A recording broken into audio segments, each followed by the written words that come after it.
Alors, on continue. Alors, dans la vidéo précédente, on avait vu ensemble les notions de base de, comment dire, biomolécules, c'est-à-dire un petit peu de ce que c'est un acide aminé, un peptide. Et du coup, on est passé à la résine. On a parlé de la résine, on a dit que c'est hydrophobe parce que c'est à base de polystyrène.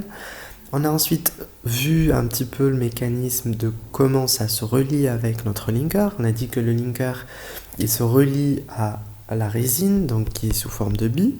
Donc le linker, il se relie à la résine. Et le linker, lui aussi, il se relie au premier acide aminé, quand on fait le premier couplage, le greffage. Okay, donc, on a parlé de tout ce qui est à extrémité C et N. Et on a dit que selon ce qu'on voit, extrémité N et C, on va arriver à choisir notre linker. Ok. Ok. Maintenant, je vais vous parler du gonflement. Donc, en fait, à un moment en pratique, on a besoin de ça.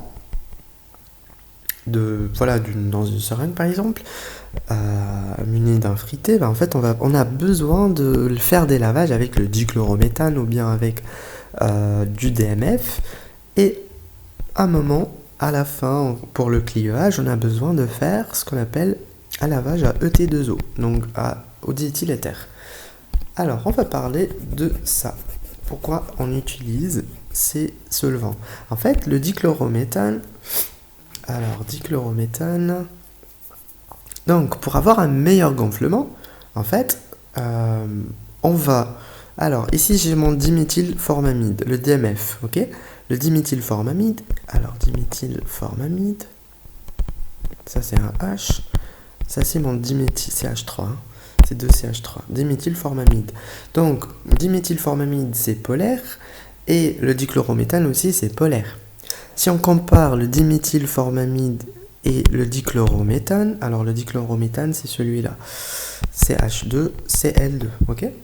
Ben en fait, si on compare ces deux-là, ben on voit bien que le diéthyléther, il est beaucoup plus polaire, ok? ET2O, pardon. Alors, le diéthyléther en fait est beaucoup plus polaire. Donc, ce qui se passe en fait, c'est que notre résine qui est à base de polystyrène, elle est extrêmement hydrophobe. Donc j'ai quelque chose de hydrophobe, apolaire, comme ça. Ok?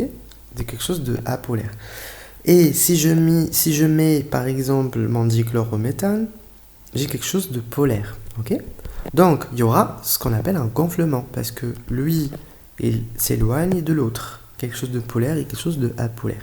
Maintenant que je viens rajouter de diéthyléther, ET2O, qui est encore polaire, ben en fait, il y aura un meilleur gonflement. Ok?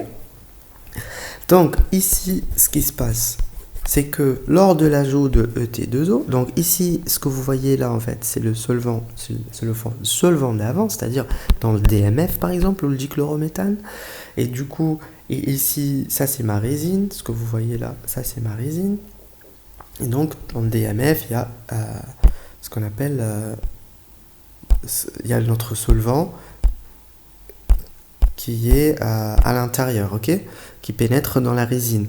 Donc, nous, en rajoutant le ET2O, le ET2O, en fait, comme lui, il fait ce gonflement, c'est-à-dire, il fait éloigner un peu ça, en fait, il va entrer ici, et comme il n'aime pas les chaînes hydrophobes du polystyrène, en fait, il va chasser avec lui tout ce qu'il y a à l'intérieur, ok? Il va essayer de chasser, il y aura un rétrécissement,